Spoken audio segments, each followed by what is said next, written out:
Mahisulya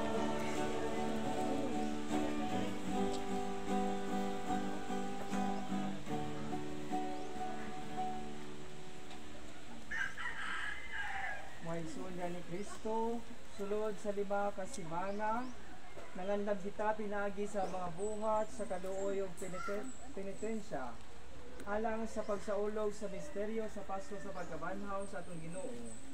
Karon nagatigom kita aron pagsugod ni ining solemne kapag saulog duyog sa tibok simbahan nga lukop sa kalibutan. Si Kristo misulod nga madaugon sa iyang kaugalingong syudad aron pagtibawa sa iyang buhat sa pagkamanunubos nato. Kining buhata mao ang pagpasakit, pagpakamatay o pagkabanhaw. Hinumduman nato ang iyang buhat sa pagpanubos ug sundon nato siya sa buhing pagtuo.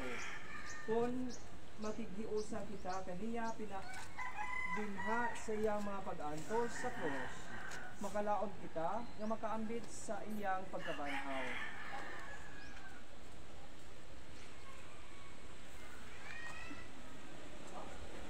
Makampo kita, o Diyos nga makagahom na amoyo kami kanimo, bigdisugin kining mga lokay.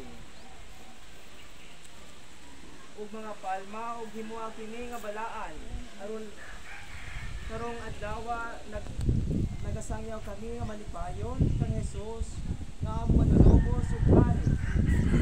Magsunod unta kami kaniya pag-ayo aron usa ka adlaw niana mudangat kami sa kalipay sa bag-ong ug tunhay nga Jerusalem.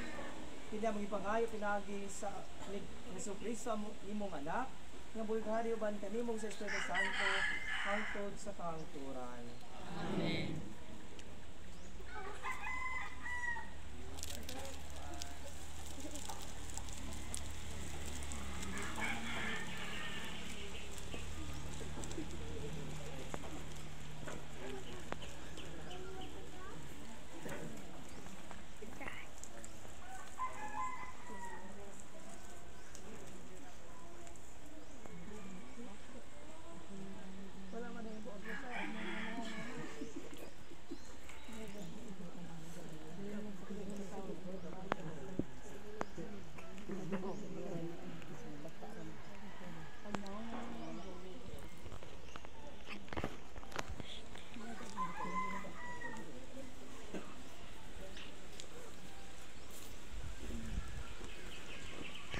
Pinutlugikan sa Ebanghelyo sumala ni San Marcos. Sa nagkaduol na sila sa Jerusalem ug nihabot dito sa mga lungsod sa Betpahe ug Betania. Niabot sila sa bungtod sa mga olibo. Unya gipauna ni Jesus ang duha sa iyang mga tinun-an ug gitugon. Pangadto kamo nga anang balangay sa unahan. Hinigabot ninyo dito, makita ninyo ang usa kanating asno o naghigot nga wala pa kakabay. Badbari kini ug dad-anganhi. Kung may mangutana kaninyo, nganong inyong gibadbaran ang asno, sultihi siya. Gikinahanglan kini sa magtutudlo o giuli ra kini sa labing madali. Busa nangadto sila ug nakaplagay nila ang usa ka asno didto sa dalan nga gihigot sa pultahan sa usa ka balay. Samtang naghubad sila niini, pipila sa mga tawo nga nagbarog didto nangutana kanila, nganong inyong gibadbaran kanang asno? Nitubag sila sa gisulti kanila ni Jesus o gipalakat sila sa mga tawo. Gidala sa duha ka tinun-an ang nating asno ngadto kang Jesus ug tapos nila ikahapin sa hayop ang ilang pupo. Si Jesus may kabayo nini ug daghang ibakbak sa ilang mga pupo, samtang ang uban namutol og mga sangang gahunan didto sa kaumahan o gikatag nila sa dalan.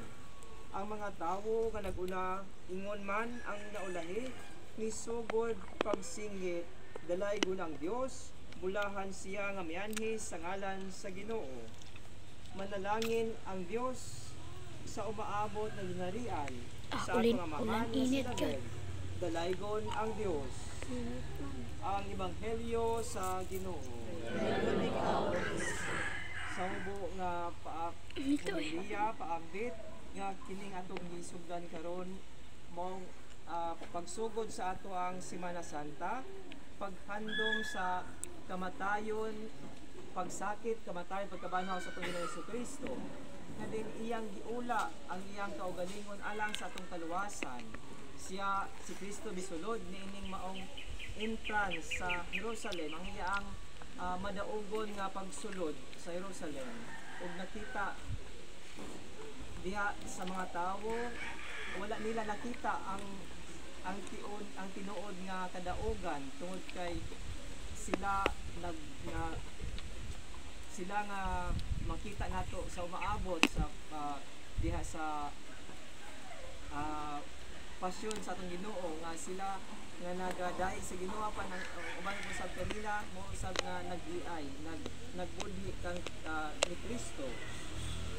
Sila kaniadto nagsagit nga hosana anak ni David apan sa umaabot sa si Kristo sila ilang ipalansang.